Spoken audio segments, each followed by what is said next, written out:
Little had Mrs. Dashwood, or her daughters imagined when they first came into Devonshire, that so many engagements would arise to occupy their time as shortly presented themselves, or that they should have such frequent invitations, and such constant visitors, as to leave them little leisure for serious employment.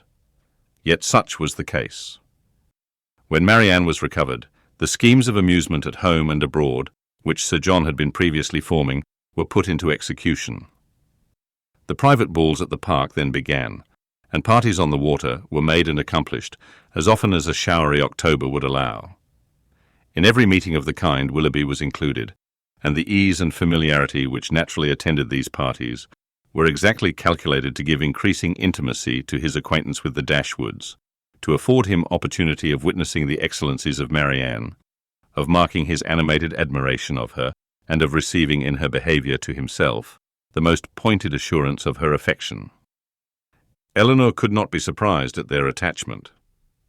She only wished that it were less openly shown, and once or twice did venture to suggest the propriety of some self-command to Marianne, but Marianne abhorred all concealment, where no real disgrace could attend unreserve, and to aim at the restraint of sentiments which were not in themselves illaudable, appeared to her not merely an unnecessary effort, but a disgraceful subjection of reason to commonplace and mistaken notions. Willoughby thought the same, and their behaviour at all times was an illustration of their opinions. When he was present, she had no eyes for anyone else.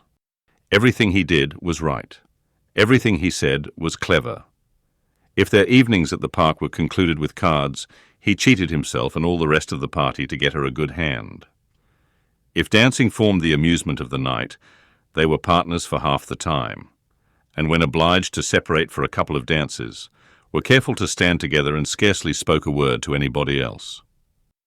Such conduct made them, of course, most exceedingly laughed at, but ridicule could not shame, and seemed hardly to provoke them. Mrs. Dashwood entered into all their feelings with a warmth which left her no inclination for checking this excessive display of them. To her, it was but the natural consequence of a strong affection in a young and ardent mind. This was the season of happiness to Marianne.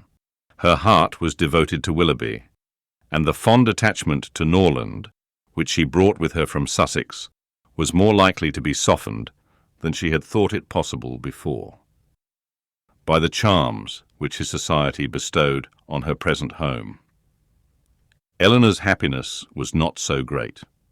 Her heart was not so much at ease, nor her satisfaction in their amusements so pure. They afforded her no companion that could make amends for what she had left behind, nor that could teach her to think of Norland with less regret than ever. Neither Lady Middleton nor Mrs. Jennings could supply to her the conversation she missed, although the latter was an everlasting talker, and from the first had regarded her with a kindness which ensured her a large share of her discourse. She had already repeated her own history to Elinor 3 or 4 times, and had Elinor's memory been equal to her means of improvement, she might have known very early in their acquaintance all the particulars of Mr. Jennings's last illness, and what he said to his wife a few minutes before he died. Lady Middleton was more agreeable than her mother, only in being more silent.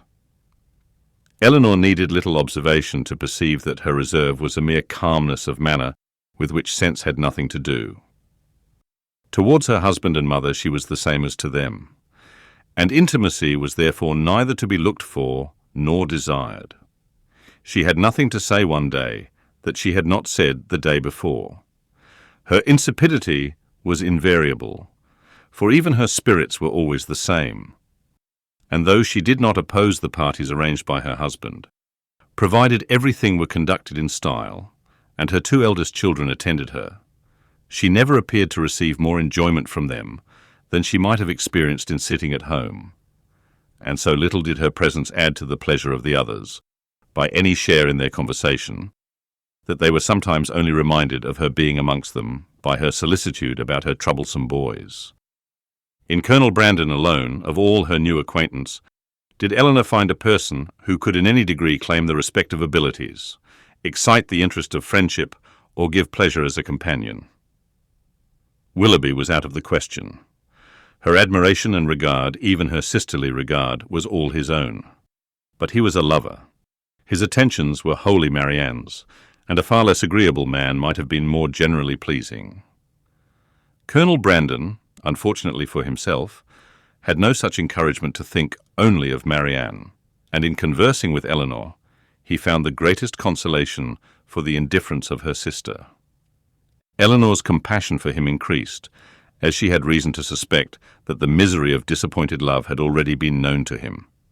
This suspicion was given by some words which accidentally dropped from him one evening at the park, when they were sitting down together by mutual consent while the others were dancing. His eyes were fixed on Marianne, and after a silence of some minutes, he said with a faint smile, "Your sister, I understand, does not approve of second attachments." "No," replied Elinor, "her opinions are all romantic. Or rather, as I believe, she considers them impossible to exist." "I believe she does. But how she contrives it without reflecting on the character of her own father, who had himself 2 wives, I know not. A few years, however, will settle her opinions on the reasonable basis of common sense and observation, and then they may be more easy to define and to justify than they now are by anybody but herself."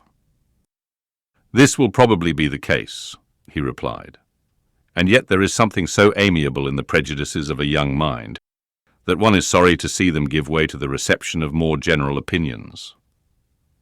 "I cannot agree with you there," said Elinor. "There are inconveniences attending such feelings as Marianne's, which all the charms of enthusiasm and ignorance of the world cannot atone for. Her systems have all the unfortunate tendency of setting propriety at naught, and a better acquaintance with the world is what I look forward to as her greatest possible advantage." After a short pause, he resumed the conversation by saying, "Does your sister make no distinction in her objections against a second attachment, or is it equally criminal in every body?